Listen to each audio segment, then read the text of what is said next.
All right, let's start energy. So what is energy? Simplest way क्या होता है energy का मतलब क्या है आप लोगों को पता भी होगा. The ability to do work. So how the energy is defined? Energy is defined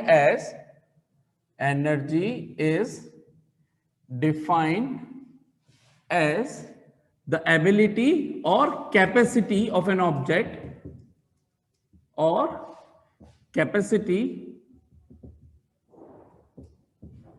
of an object to do work.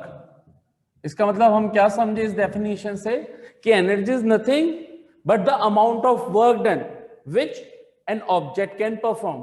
और यहां वर्क का क्या मतलब है कि जब कहीं पे फोर्स वगैरह कुछ लगे उसकी वजह से कोई ऑब्जेक्ट में मोशन हो, डिस्प्लेसमेंट हो.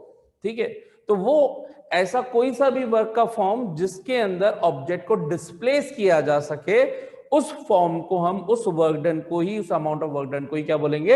Energy. So energy is defined as that ability of any object by which it can perform some work. ठीक है, simplest way it is the ability of doing work. ठीक है, ऑलराइट. अगर ऐसा unit की बात की जाए कि what is the SI unit of energy, तो ऐसा यूनिट ऑफ एनर्जी कहलाती है क्या? जूल.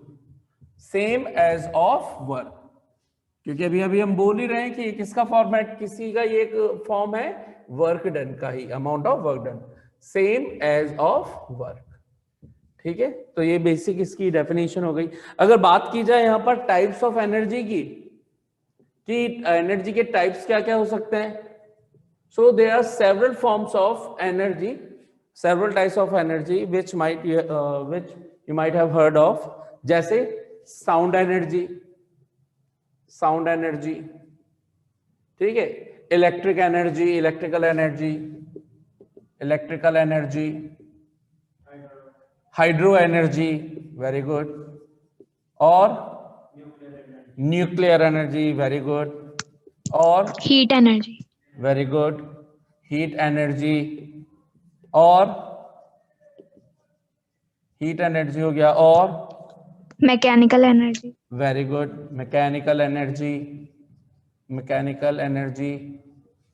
और chemical energy, very good, chemical energy, wind energy. ठीक है, केमिकल एनर्जी, और क्या हो सकता है? Geothermal energy. So there are so many types of energy. मतलब जो भी, जिस भी आप साइंस के जिस फील्ड में आप स्टडी करोगे, हर एक फील्ड किसी ना किसी तरीके से की एनर्जी से एसोसिएट होगा. आप टेम्परेचर में चल जाओगे तो थर्मल एनर्जी आ जाएगा. आप चार्जेस वगैरह की बात करेंगे तो इलेक्ट्रिक एनर्जी आ जाएगा. टेम्परेचर से रिलेटेड ही हीट एनर्जी, जो थर्मल एनर्जी वगैरह. ठीक है, एयर वगैरह से कोई चीज, यानी कि कोई भी चीज मोशन में है तो वहां एनर्जी है. तो दो तरह से. अच्छा, उसके अलावा मैकेनिकल एनर्जी, जो हमें पढ़ना है वो पढ़ना है क्या? Mechanical energy. तो मैकेनिकल एनर्जी का मतलब कि कोई सी भी किसी भी तरह का वर्क किया जाए, लेकिन फाइनली वो एक ऑब्जेक्ट में मोशन प्रोवाइड करवा रहा है. ठीक है, उसी को बोलते हैं mechanics. Mechanics is that branch of science in which we deal about in which we study about the motion of an object.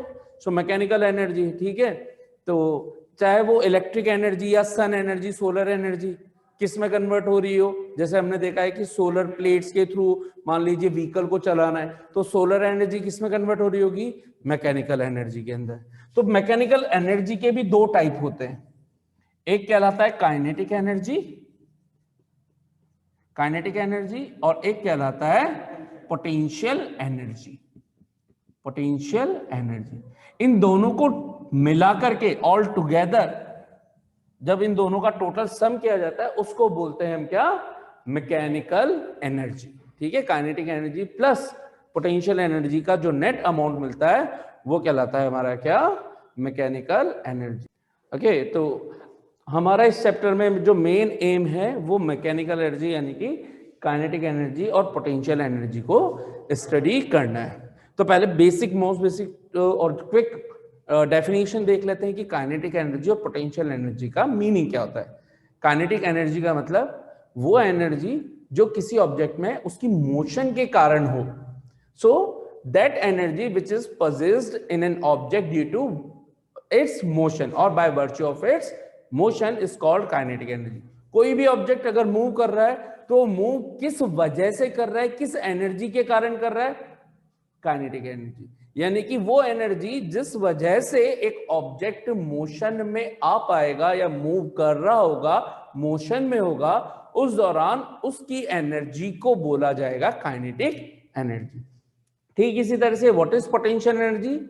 वो एनर्जी जो ऑब्जेक्ट अपनी कॉन्फ़िगरेशन का मतलब साइज, शेप, ओरिएंटेशन यानी कि कहां पे रखा है, इन वजहों से कॉन्फ़िगरेशन में चेंज होने के कारण उसमें जो एनर्जी स्टोर होगी वो एनर्जी कहलाएगी क्या? Potential energy. जैसे दोनों के बेसिक एग्जांपल बता दूं, एक कोई कार मूव कर रही है तो ड्यूरिंग द मोशन कार की मोशन क्या बोली जाएगी? Kinetic energy. अब मान लीजिए आपके पास एक टॉय कार है ना, टॉय कार वो पुराने जमाने वाली जो चाबी वाली आती है जिसके अंदर एक स्प्रिंग होती है और बाहर एक चाबी लगती है, और इस चाबी को जब हम घुमाते हैं तो ये स्प्रिंग कंप्रेस होती जाती है। अब ये लूज है, अब ये बिल्कुल ऐसे कंप्रेस हो जाएगी। अब जैसे ही ये हम कौन घुमा रहे हैं? हम। यानी कि जब मैं चाबी को घुमा रहा हूं तो मैं अपनी एनर्जी किसको ट्रांसफर कर रहा हूं? इस स्प्रिंग को। तो उस स्प्रिंग में मेरी एनर्जी ट्रांसफर होती जा रही है। अब जैसे ही मैं चाबी को निकाल दूंगा या छोड़ दूंगा तो ये स्प्रिंग अपने आप को वापस से लूज करना चाहेगी, वापस अपनी मेन कॉन्फ़िगरेशन में आना चाहेगी। जैसे ये लूज होगी तो ये आगे बढ़ेगी। सब लोगों ने ऐसा टॉय देखा होगा आराम से, है ना। तो अभी जब ये मैं इसको एनर्जी दे रहा था चाबी घुमा करके, तो जो एनर्जीज स्प्रिंग में स्टोर हो गई कंप्रेशन के दौरान, क्यों हो गई? पहले शेप ऐसा लूज वाला था, अब शेप साइज इसकी चेंज हो गई, कंप्रेस हो चुकी है, तो इसकी कॉन्फ़िगरेशन में चेंज आ गया। तो ये जो चेंज आया इसी को बोल रहे हैं, इस चेंज किस वजह से आया? एक एक्स्ट्रा एनर्जी मैंने प्रोवाइड कर दी। तो मेरी एनर्जी इस स्प्रिंग ने जो स्टोर कर रखी है उसको बोला जाएगा क्या? Potential energy of the spring. जैसे ही मैं इस की को छोड़ दूंगा ये अपने आप को अनवाइंड करेगी। जैसे अनवाइंड करेगी एक फोर्स लगाएगी आगे जिसके कारण ये टॉय मूव करेगा। तो अब यही पोटेंशियल एनर्जी ये किसको सप्लाई कर रही है? कार को, टॉय कार को। टॉय कार मूव कर रहा है तो जो कार जिस एनर्जी से मूव कर रहा है वो कहलाएगी काइनेटिक एनर्जी। ये काइनेटिक एनर्जी अभी किसने प्रोवाइड करी इस एग्जांपल में? इसी स्प्रिंग ने। तो स्प्रिंग की पोटेंशियल एनर्जी यहां कन्वर्ट हो रही है किसमें? काइनेटिक एनर्जी में। पहले मैंने अपनी एनर्जी प्रोवाइड करी, मेरी internal energy has been provided and converted into potential energy of a spring. Now the potential energy of a spring has been converted into the kinetic energy of the car. तो इस तरीके से energies में change आता है। ये most basic example बताया, इसको अभी और डिटेल में पढ़ेंगे। अभी हमारा एम है सबसे पहले मैकेनिकल एनर्जी में काइनेटिक एनर्जी को स्टडी करना। ठीक है, so let's start. Let me rub it and then we start. So now let's start kinetic energy.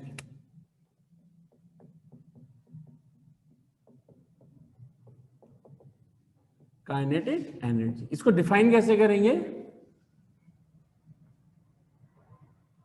The energy possessed by an object or a body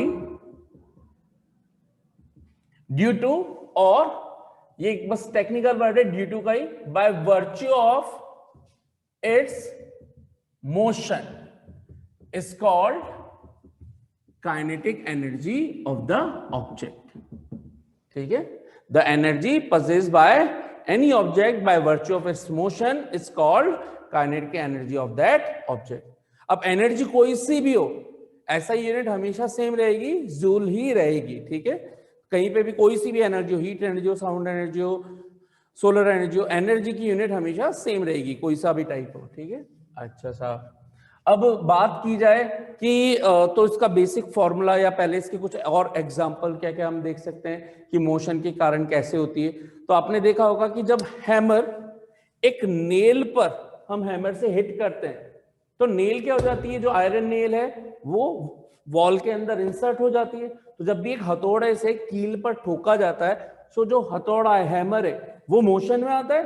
तो motion के कारण इसमें energy है, और इस मोशन वाली एनर्जी के कारण ये जो ऑब्जेक्ट है वो इस पर फोर्स लगा रहा है। तो मोशन वाला ऑब्जेक्ट हमेशा एनर्जी रख रहा है, और एनर्जी की वजह से जो जिसमें मोशन है वो एक वर्क परफॉर्म कर सकता है। वर्क कैसे परफॉर्म किया गया, हैमर ने इस पे हिट किया, फोर्स लगाया, फोर्स के कारण इसमें डिस्प्लेसमेंट हो गया। तो एक ऑब्जेक्ट पे फोर्स लगने के कारण डिस्प्लेसमेंट होना क्या कहलाएगा, वर्क डन। वर्क किसने किया, हैमर ने किया। क्यों किया, क्योंकि मोशन में था। तो मोशन के कारण उसमें एक एनर्जी थी, कौन सी थी, kinetic energy. So during the motion a moving hammer possesses the kinetic energy due to which it is able to perform the work done, and this work done is performed on the iron nail which is being inserted into the wall. Hence there is some displacement by exerting some force. So this is one of the example. Second example मान लीजिए मुझे लेना है, अब ये चीज basic समझ में आ गई, तो और क्या एग्जांपल ले सकते हैं। एयर मिल्स, जो विंड मिल्स होती है, वो किसके थ्रू मूव होती है, एयर्स के थ्रू। तो एयर क्या कर रही है, उस पे जो विंड मिल्स होती है उन पे फोर्स लगा रही है, तो उनके जो विंग्स होते हैं वो घूमते हैं उस फोर्स के कारण। तो एयर कब फोर्स लगा पा रही है, आप सोचो माइंड में, तभी जब एयर फ्लो हो रही है। अगर एयर स्टेबल है, मतलब जैसे कोई हवा नहीं चल रही, तो वो विंड मिल्स के विंग्स भी नहीं घूमेंगे। तो घूमने के लिए जरूरी क्या है, एयर का फास्ट स्पीड पे मूव होना। So during the motion air can perform some work because of its motion it possesses some energy. ठीक है, इसी तरह से whenever a bullet is fired from a gun, then bullet is in motion, that's why because of its motion it possesses some energy, and once it hit on the target it pierces it. अपनी motion के कारण energy रख रही है, target पे hit हुई और उसको पियर्स कर दिया, छेदती भी बाहर निकल गई, उसको बिखेर दिया। So this is another example.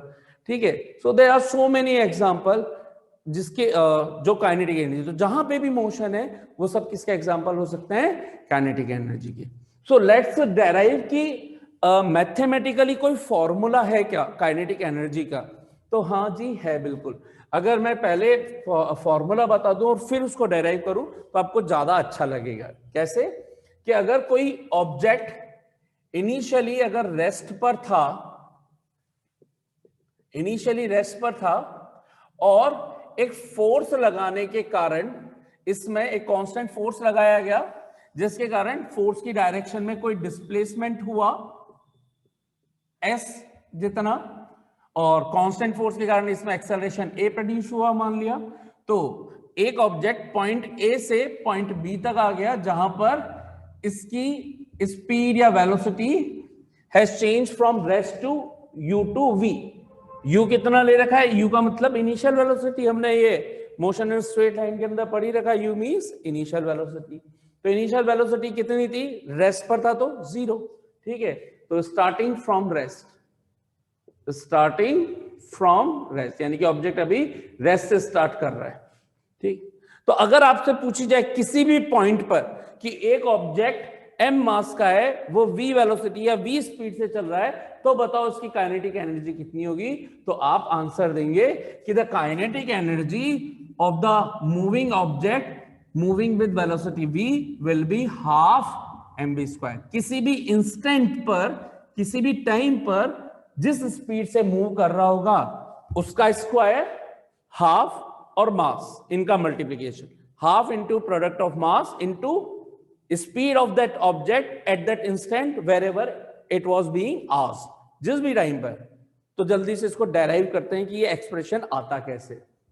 ठीक है, ये डेराइव करने के लिए आपको फिर से मोशन इन स्ट्रेट लाइन की ऑल 3 इक्वेशंस मोशन, यानी कि इक्वेशंस ऑफ मोशंस पता होनी चाहिए, इसलिए उसको पहले पढ़ाया जाता है ना। तो देखते हैं साहब, इसका एक्सप्रेशन डेराइव करते हैं। सिचुएशन यही है, और काइनेटिक एनर्जी को प्रॉपर्ली डिफाइन करने का तरीका भी यही है। काइनेटिक एनर्जी अगर इस एक्सप्रेशन के बेस पर मैं डिफाइन करूं तो कैसे डिफाइन करते हैं या डिटरमाइन कैसे करते हैं, kinetic energy of an object is determined by calculating the amount of work done, calculating the amount of work done to bring the object, to bring that object, or to bring the object in motion from its state of rest,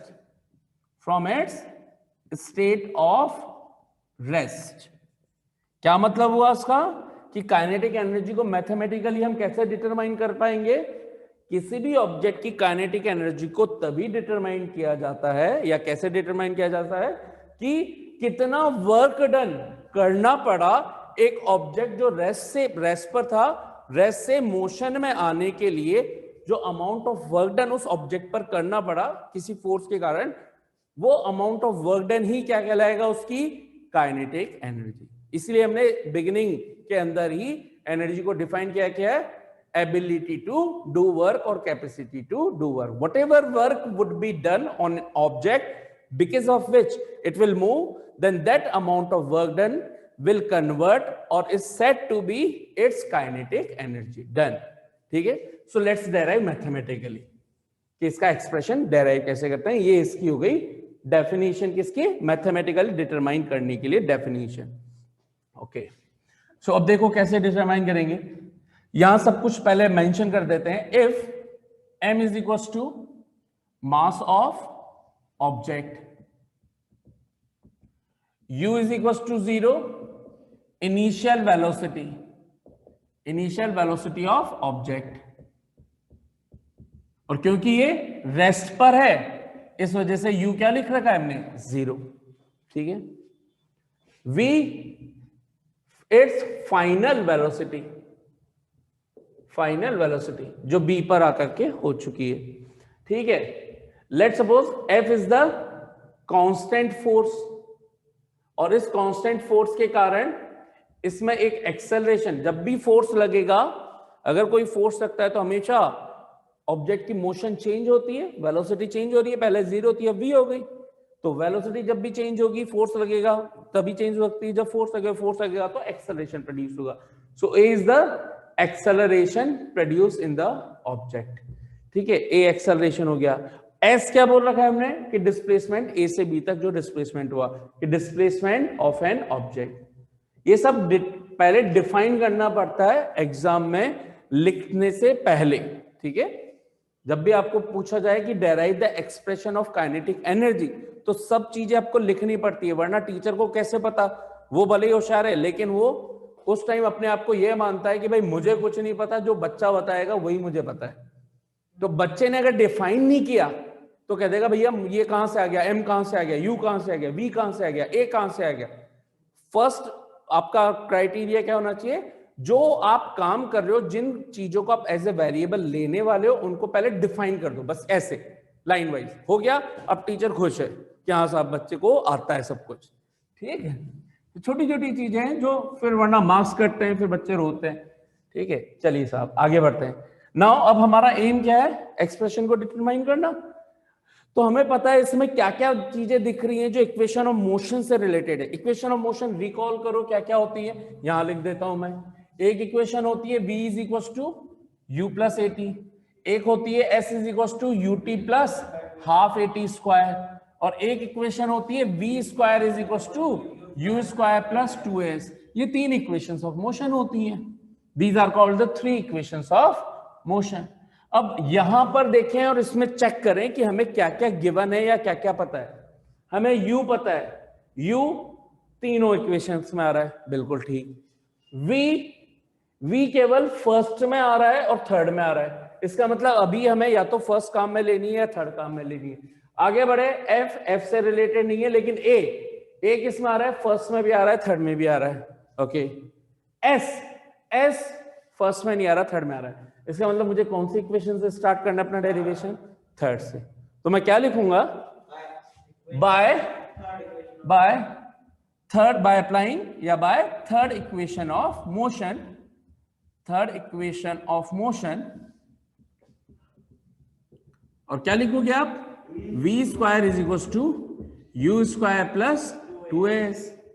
तो यहां पर v की जगह हमने v बोल रखा है, u कितना है 0, 2as। तो हमें मिल गया क्या, v square is equal to 2s। यहां से हमने क्या किया, a की वैल्यू निकाल ली in terms of v and s। तो ये कितना निकलेगा, निकालने का मतलब a को होल्ड करके रखो, बाकी को ट्रांसफर कर दो, तो मल्टीप्लीकेशन में इधर जाके डिवाइड हो जाएंगे, v स्क्वायर अपॉन 2s। ठीक है, इक्वेशन नंबर 1। ठीक, अच्छा कोई पूछे कि सर ये ऐसे कैसे पता, तो आप चाहो तो पहले यहां से स्टार्ट ना करके आप ऐसे भी स्टार्ट कर सकते हो कि क्या हमारा कॉन्सेप्ट क्या है, इसके according to find the work done. आप ये बाद में भी कर सकते हो, पहले ऐसे कर लो कि since work done due to the force will be Fs, force और डिस्प्लेसमेंट सेम डायरेक्शन में, Fs, F की वैल्यू क्या होती है, मा, है ना, F is equal to ma into s। तो अब देखिए यहां पर मुझे क्या क्या पता है, चलिए इसको मान लेते हैं इक्वेशन 1 कि ये पहले हमने ये निकाल लिया, W is equal to MAS। M पता है, हाँ, S दे रखा है, हाँ दे रखा है, हमें क्या फाइंड करना है, A। तो अब मैंने बोला इसको बोल देते हैं स्टेप नंबर 1, इसके बाद इसके नीचे से यहां लिखना आप step number 2 bye third equation of motion, ताकि आपको पता हो कि हमें A फाइंड करना है। तो ये A मैंने निकाल लिया, इसको बोल देते हैं इक्वेशन 2। अब यहां क्या लिख दूं, by equation 2 into 1, by equation 2 into 1, है ना, वैल्यू सब्सटीट्यूट कर दो A की, तो हमें कितना मिल जाएगा, W is equal to M into v square upon 2s into s। s ऊपर है, s नीचे है, कैंसिल आउट हो गया, क्या बचा, mv स्क्वायर अपॉन 2, बोले तो हाफ mv स्क्वायर। हमारी डेफिनेशन कहती है कि ये जो वर्क डन किया जिसकी वजह से ऑब्जेक्ट रेस्ट से मोशन में आया, ये वर्क डन ही क्या होना चाहिए, इसकी काइनेटिक एनर्जी। तो इसलिए हम क्या बोल देंगे कि therefore kinetic energy is equal to work done, और ये कितना हो गया, हाफ mv स्क्वायर। तो ये मिल गया हमें कि hence the kinetic energy, hence, या आप ये भी लिख सकते हो इस लाइन के बाद, hence this work done, hence this work done, ये इक्वेशन नंबर क्या लिख दूं उसको, 1 2 3, this work done by equation 3, this work done will appear as kinetic energy of an object। Hence kinetic energy Ke is equals to half mv square। This is the expression of, फिर आप लिख देंगे, this is the required expression of kinetic energy। This is the required expression of kinetic energy, ठीक है साहब, कितनों को समझ में आ गया ये सब कुछ प्रॉपरली? सर कल देखिए साहब, अब तो यहां तक सब कुछ अच्छे से समझ में आ चुका है। अब करते हैं हम क्या, वर्क एनर्जी थ्योरम। ठीक है, वर्क एनर्जी थ्योरम। ठीक, वर्क एनर्जी थ्योरम क्या बोलती है, ठीक, अब ये तो डिफाइन हो ही चुका है, अब ये आप अज्यूम करके चलेंगे कि ये सब कुछ लिखा हुआ है। तो हमें पढ़ना है, नेक्स्ट टॉपिक है हमारा work energy theorem. Work energy theorem, पहले मैं इसका डायरेक्ट मैथमेटिकल स्टेटमेंट लिखता हूं जिससे आपको समझ में आए, मैं जैसे वर्डिंग बोलूंगा उसका आपको मीनिंग समझ में आए। W is equal to delta K. अब डेल्टा का मीनिंग मैंने बता रखा है, डेल्टा किसे यूज करते हैं, चेंज इन, है ना, तो change in kinetic energy. Wording में क्या रीड करोगे, change in kinetic energy. Change in का मतलब final kinetic energy minus initial kinetic energy. F बोले तो फाइनल, I बोले तो इनिशियल। इस मैथमेटिकल स्टेटमेंट को वर्डिंग में बोलूं उसी को वर्क एनर्जी थ्योरम बोलते हैं। वर्क एनर्जी थ्योरम क्या बोलती है कि according to work energy theorem the amount of work done due to a net force acting on an object due to which its motion will change will appear as its change in kinetic energy and it would be equal to the work done। तो फिर से बोल रहा हूं, if due to some net force if the motion on an object changes due to which there is change in kinetic energy, then that change in kinetic energy will be equal to that amount of work done due to which the motion of the object has been changed. Change in kinetic energy is equal to that amount of work done due to which the motion of an object changes. ठीक है, अब मान लिया कि अब इसमें changes का मतलब है स्टार्टिंग रेस्ट से भी हो सकता है और नॉन रेस्ट पोजीशन से भी, यानी कि हो सकता है पहले से ही मूव कर रहा हो. तो हम यहाँ पे जनरल एक्सप्रेशन डिफाइन करते हैं. तो लेट्स सपोज ए पॉइंट पर ऑब्जेक्ट मूव कर रहा था यू वेलोसिटी से. ठीक है, इसका मतलब अब यहाँ पे यू जीरो नहीं मान रहे, हमने यू को डायरेक्ट बोल दिया initial velocity. Let an object is moving with u velocity, some net force F is applied on this object due to which it displaces at a certain point from A to B, and there is some S displacement occurs in the body. This is constant force. Now, since we know that there is क्या kinetic energy possessed by the body, क्योंकि अभी ये move कर रहा है u velocity थे, तो इसकी काइनेटिक एनर्जी अगर मैं इनिशियल पूछूं आपसे, अब तो हम ये डेराइव कर ही चुके हैं कि किसी भी ऑब्जेक्ट जो m मास का हो, v स्पीड से मूव कर रहा हो, तो उसकी काइनेटिक एनर्जी क्या होनी चाहिए? Half mv². अगर कोई ऑब्जेक्ट m1 मास का हो, v1 से चल रहा हो, तो इसकी काइनेटिक एनर्जी क्या लिखोगे? Half m1 v1². कोई ऑब्जेक्ट कैपिटल M मास का हो और किसी मान लीजिए v डैश वेलोसिटी से मूव कर रहा है, तो कैसे लिखोगे? हाफ कैपिटल M v², जो भी मतलब दे रखा होगा. तो यहां पर u वेलोसिटी से मूव कर रहा है, तो इसकी काइनेटिक एनर्जी क्या लिखोगे? Half mu². इसकी फाइनल काइनेटिक एनर्जी क्या होनी चाहिए? Half mv². इनका डिफरेंस ही वर्क डन के बराबर होता है. देखते हैं कि क्या वाकई में ऐसा होता है. Let's prove it. ठीक है, तो जल्दी से प्रूव करते हैं साहब. ठीक, और ये प्रूव हो गया. ये सब कुछ फिर आप एज इट इज लिखेंगे इसी पहले. ठीक है, अब स्टेप नंबर 1 हमें क्या फाइंड करना है? वर्क डन फाइंड करना है और इसमें काइनेटिक एनर्जी में रिलेशन निकालना है. ठीक है, ओके. तो since work done due to force F, due to net force F on an object is given by, क्या होना चाहिए? W is equals to F into S. F की वैल्यू क्या होती है? ma into S. और आपको पता है कि एक्सेलरेशन क्या होता है? Change in velocity with respect to time. Change in velocity with respect to time. ठीक है, तो अब मेरा एम है यहां पर इस एक्सप्रेशन को ऑब्टेन करना, ए की वैल्यू निकालना. जैसे वैसे जो भी हमने किया था ठीक वैसे के वैसे. अब मैं क्या करूं? ये स्टेप नंबर 1 हो गई. स्टेप नंबर 2 वो का वही जो पहले किया. Step 2, since bye third equation of motion, क्योंकि u v a s कौन सी इक्वेशन में आते हैं? थर्ड में आते हैं. Bye third equation of motion.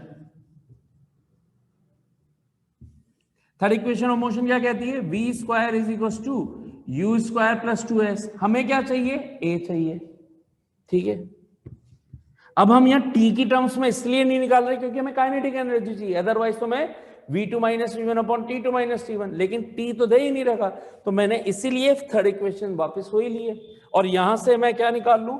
तो इसको मैं अब उल्टा घुमा के लिख देता हूं. v² ऐसे भी लिख सकता हूं, is equal to v². 2s को रोक के रखूं तो ये u² उधर चला गया, तो इसको क्या लिख दूंगा? v² minus u².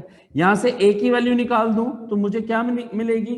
v² minus u² upon 2s. ठीक है, ये मिल गई साहब. तो ये इक्वेशन नंबर क्या बन गई? 2 से किस में सब्स्टिट्यूट कर दे? 1 में. 2 से किस में सब्स्टिट्यूट कर दें? 1 में. तो bye 2 into 1 what do we get? W is equals to m. a की जगह v² minus u² upon 2s into s. अब ये नीचे s मल्टीप्लीकेशन में है इसके साथ, तो ये s से s कैंसिल हो गया. ये क्या मिल रहा है हमें? m v square minus u square upon 2। इस 1/2 को भी बाहर ले दिया, m v square minus u square. अब हाफ m को इस पूरे से मल्टीप्लाई कर दो, half m v square minus half m u square, और ये किसके बराबर चल रहा है, work done. Half m v square क्या कहलाएगी, final kinetic energy. Half m u square क्या कहलाएगी, इनिशियल काइनेटिक एनर्जी। और इसको ही क्या लिखेंगे, डेल्टा के। तो हो गया ना प्रूव। हमें प्रूव यही करना था कि ये होता है, तो हमने तो बेसिक जो वर्क डन होता है उसी का फॉर्मूला लगाया और हमको मिल गया कि हाँ भाई काइनेटिक एनर्जी में चेंज है। सो this is the work energy theorem, work energy theorem. ठीक है, how many of you understood it fully?